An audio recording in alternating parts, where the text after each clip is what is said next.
ज्ञान उधति अरु ज्ञान घन सदगुरु शंकर रूप नमो नमो बहुबारही सकल सपूजन हो। देशवासियों को मेरा हार्दिक नमन।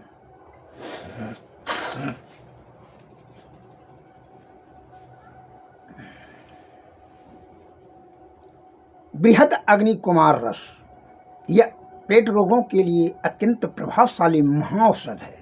पहले समझ लीजिए महाऔषध और औषध में क्या अंतर है, यह समझना परम आवश्यक है। रस और रसायन दोनों जब मिलकर के बनता है तो वह महाऔषध बनता है। रस मीन्स होता है भस्म और रसायन का होता है जड़ी बूटी। कच्चा जड़ी का रस उसे रसायन कहा जाता है। और रस कहता है जैसे लोभंग बंग भस्म संग भस्म मोती भस्म स्वर्ण भस्म चांदी भस्म अभ्रक भस्म नाग भस्म इत्यादि, इस सब को कहा जाता है रस। और रसायन कहता है जड़ी बूटी अमला हर्रा बेड़ा अमला गुड़लती तिलकोचा बरेरा ध्रुव कटकरजा कौवा महुआ बबूल जाऊँ, ये जितना भी है जड़ी बूटी इसको कहा जाता है रसायन। तो दोनों मिलकर के जो दवाई बनता है वह अत्यंत प्रभावशाली होता है। तो जड़ी बूटी क्या होता है, रोग को आपको जो है ना सब धातु को परिशुद्ध करता है, रोग को ठीक करता है। लेकिन जो शक्ति छिन्न हो जाती है उसकी आपूर्ति करने के लिए भस्म प्रकरण का औषध चलाना अति अनिवार्य है। क्योंकि इसलिए कि तत्व छिन्न हो जाने के बाद जो है वह मेंटेनेंस होने में समय लगता है। और भस्म पर जैसे लो भस्म संग भस्म बंग भस्म रोपे भस्म नाग भस्म अवरक भस्म इसमें दे देने पर तुरते तत्व जो है ना पूर्ति का क्षिति जल पाव गगन समीरा पंच रचित या अधम शरीरा, यह 5 तत्व 25 प्रकृति से बनाई गई है तन है। इसमें जो तत्व छिन्न हो जाता है उसकी आपूर्ति हो जाता है भस्म प्रकरण का।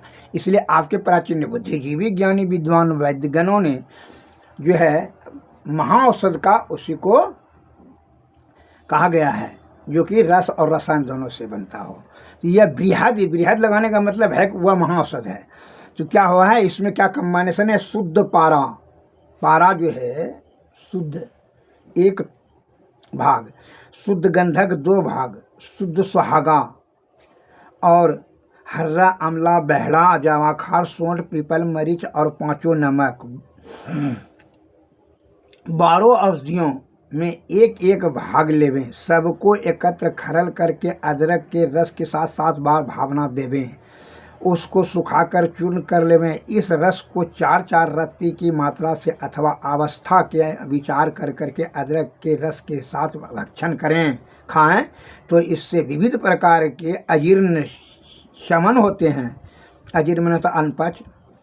इस बृहद अग्नि कुमार रस को महादेव जी ने प्रकाशित किया है। यह रस काला अग्नि के तेज की समान जठरा अग्नि को अत्यंत दीपन करने वाला एवं मंदा अग्नि से उत्पन्न हुए रोग सूजन पांडु रोग जॉन्डिस बवासीर संघरनी औ पे छिछले झल जमल मार्ग से गिरता है खुचर पखना से औ पे संघरनी 40 प्रकार के होते हैं। और आम युक्त ओटी में पैखाना होकर दर्द होकर करके आम युक्त अनेक प्रकार के रोगों को निश्चय नष्ट करने वाला है। इस पर यथेष्ट आहार विहार करना चाहिए, इस पर किसी प्रकार का परहेज नहीं है। अत्यंत यह प्रभावशाली महाऔषध हैं। यह अचूक ब्रह्मशस्त्र के समान है। और जो है अभी क्या होता है, अल्पज्ञानी लोग क्या करते हैं, 1 जड़ी 2 जड़ी बता दिया जन जा और अपने आप को जो है ना क्या समझ रहे हैं कि जो है बड़े हम तीर मार हो गए 30 मार खान हो गए। ऐसा नहीं होता है। अंधों के हाथ में बटेर लग जाने से क्या होता है, वो शिकारी नहीं कहलाता है। अल्पज्ञाता के कारण से भी विफल हो जाता है और आधा विश्वास के कारण से भी विफल होता है। विश्वास से नहीं, वो अब मान लीजिए 1 महीना खाना चाहिए 10 दिन खाना चाहिए तो आप 1 खुराक ले लिया कड़वा कसे लगा नहीं खाएं तो आप निंदा करना शुरू कर देंगे, नहीं जड़ी बूटी खाए देंगे। अल्पज्ञानी वैद्य है जहाँ की 10 दवाई जड़ी है 2 दवाई बता दिया वो जो खाए नहीं कहाँ भी जड़ी बूटी खाए नहीं खाए। आपको यह बात को सोचना विफल होने का एक ही कारण नहीं है, अनेक प्रकार का कारण है।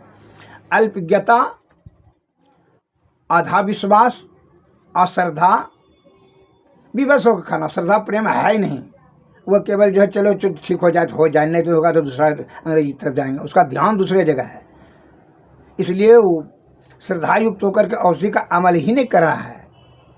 अतः आयुर्वेद रूपी प्रसाद को ग्रहण करने के लिए प्रगाढ़ प्रेम श्रद्धा और आस्था और वैद्य के प्रति जो है असीम विश्वास और श्रद्धा के साथ भी औषधि का अमल करें। लेकिन अभी जो है अल्पज्ञानी वैद्यगण भी जो है ना, बहुत से होता है कि जहाँ 10 जड़ी का जरूरत है, 1 की जड़ी 2 जड़ी बताता है, वो ठीक है ना हुआ, तो उसमें भी कुछ आयुर्वेदिक का निंदा होने लगा है। ऐसा आता है। ये सभी विचार को भी समझ बूझ कर करके के ही किसी पर उंगली उठावे। विशेष रूप से जानकारी प्राप्त करने के लिए आप हमसे संपर्क साधें। Mobile number 93 34 70 46 25। जय हिंद, जय भारत, नमस्कार, धन्यवाद।